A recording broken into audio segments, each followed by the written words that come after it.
Ayan, si Viancy ay sobrang proud nga po sa kanyang sarili dahil nga po may napatunayan na po siya. Kanino? Sa Team Kalingap ba? Kay Kalingap Edu? O ang kanyang nararamdaman? So, mas mainam i-voice out natin kung ano yung totoong nararamdaman natin sa isang tao. Kasi, once na kinimkim mo yan, di mo yan vinoice out. Nako, baka maunahan tayo ng iba kasi alam niyo naman po na marami din pong nagkakagusto sa kanila. Alam niyo naman po, unang-una sa lahat, hindi po tayo magpaka-ipokritat po dito. Si Edu ay masasabi natin stable na po siya sa buhay. Yung tipong kaya niya na pong buhayin ang kanyang sarili. Kaya niya na pong tumayo sa sarili niyang paa. So, ano po yung naging konektado sa topic po natin? So, unang-una sa lahat, alam naman po natin sa ating sarili na si Viancy ay likas nga pong mahiyain. Napaka-mahiyain niya. At the same time, napaka-hinhin po niya. Diba? Kita naman po natin na ang laki po talaga ng pinagbago simula nang maitambal siya kay Kalingap Edu. Tignan niyo naman, nakikipagsabayan na po ngayon. Diba?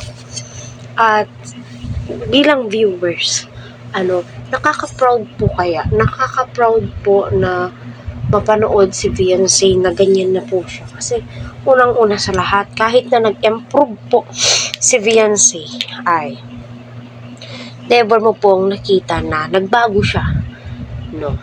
Nag-improve siya in a good way. So, viral na viral po ito sa social media. Yes, 100% na si Viancy ay pinatunayan niya sa mga viewers na may nararamdaman din po siya kay Edu. Tingnan nyo naman po, viral po to. Yung pag-TikTok niya sa mismong sasakyan ni Eds at may pa-quote pa or pa-caption na hobby. Diba napa-comment pa si Edu to. So it means, alam nila sa isa't isa na mahal po nila ang bawat isa, diba? Okay yan, alam niyo yung mga millennials ngayon, diba? At least, suportado natin, at least, mabibigyan natin sila ng magandang advice kung ano yung dapat nilang gawin, and the same time, matuturuan po natin sila. Di na naman po natin sila pwedeng diktahan kasi unang-una sa lahat, alam po nila kung ano yung ginagawa nila at alam po nila kung ano yung tama at mali, especially si Kalingap Edu, diba? Walang bukang bibig na papaalam kita kay mom, diba? Ganun. So, naku, kaya excited ako kung magiging sila soon. Napakasaya ko siguro.